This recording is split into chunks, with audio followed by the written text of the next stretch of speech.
Hey, I'm making this video to demonstrate the DJI Osmo Action, which is the camera that's strapped to my head right now.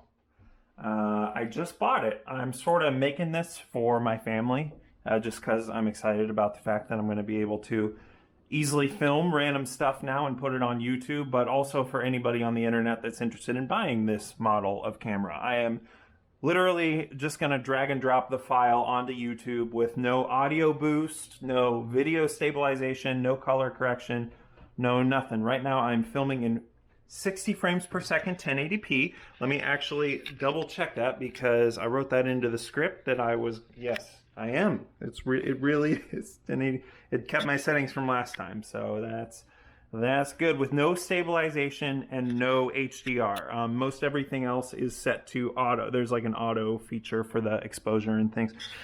So yeah, this is how I'm thinking I'm going to film most of the time. So far I've noticed that the HDR mode is way better for low light. Here's maybe a good example of low light. HDR is better for low light, but you can only film in 30 frames per second with HDR, and I really like the smoothness of 60 frames per second. Also, I really like the super wide angle that you get if you're willing to turn off video stabilization. So that's why I turned that off. Also, one interesting tidbit about audio on YouTube, YouTube does a certain amount of audio normalization. So if your video is a little bit quiet, it might not matter when you post it on YouTube, because YouTube will reduce the volume of super loud sounding videos. And it's possible that if your video sounds a little quiet, then YouTube won't touch your video's audio, so your video won't sound quiet compared to other videos on YouTube. So yeah, if you open the Stats for Nerds screen from the menu on YouTube videos, there's some information about how loud YouTube thinks your video sounds. So that's something to peek at on this video or other videos.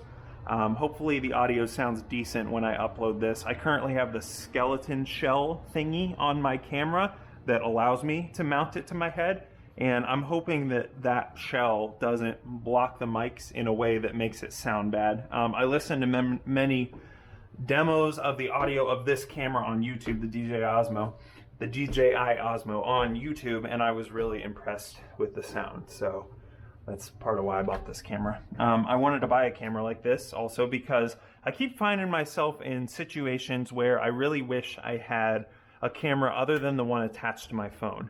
One of the first situations like this was my cousin's wedding. I filmed that on my phone, and obviously one downside to that was that my phone was tied up for the entire service. Not that I was planning on sitting there using my phone for the entire service, but it was just sort of nerve-wracking having my phone sitting there on a tripod for the entire service. Plus, my phone was very conspicuous. I noticed a lot of people eyeing it as they walked in and, you know, tilting their heads to the side a bit. And then when we went to the reception of that wedding, my phone had run out of space. And it's an iPhone, and Tim Cook doesn't let us put extra space on our iPhones. So basically, I wasn't able to film any of the reception.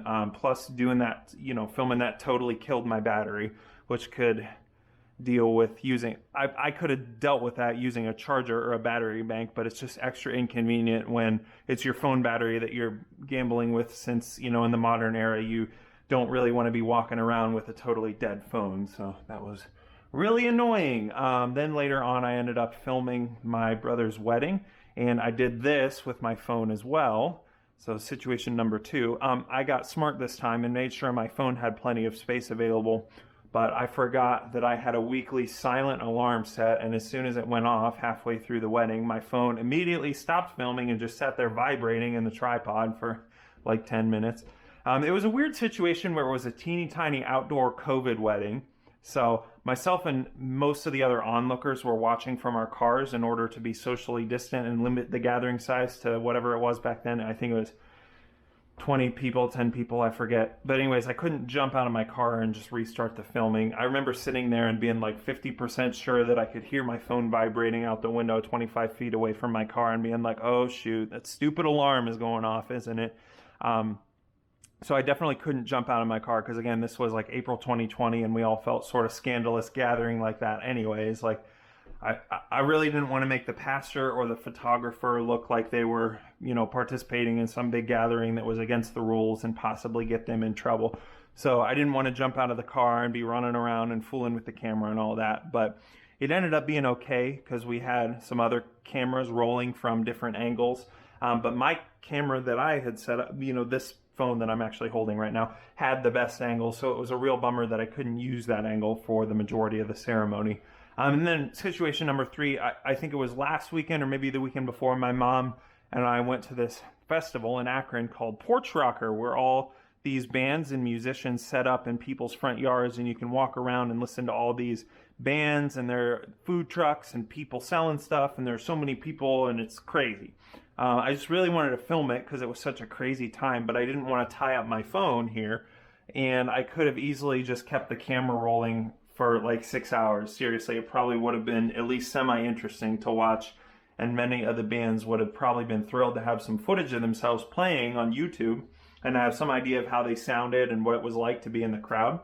But I don't have that kind of space on my phone, to have record for like 6 hours.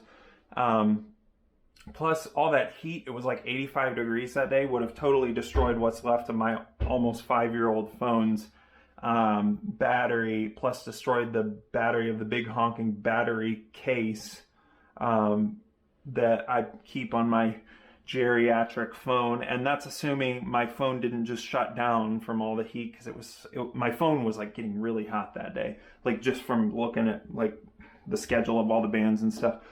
Plus I would have had to use up one of my hands to fuss with my phone and get a good camera angle from my, super not super wide angle lenses, an iPhone 6s Plus. It's super old. I'm probably going to get a new phone soon, but even so, I'd have to use up one of my hands and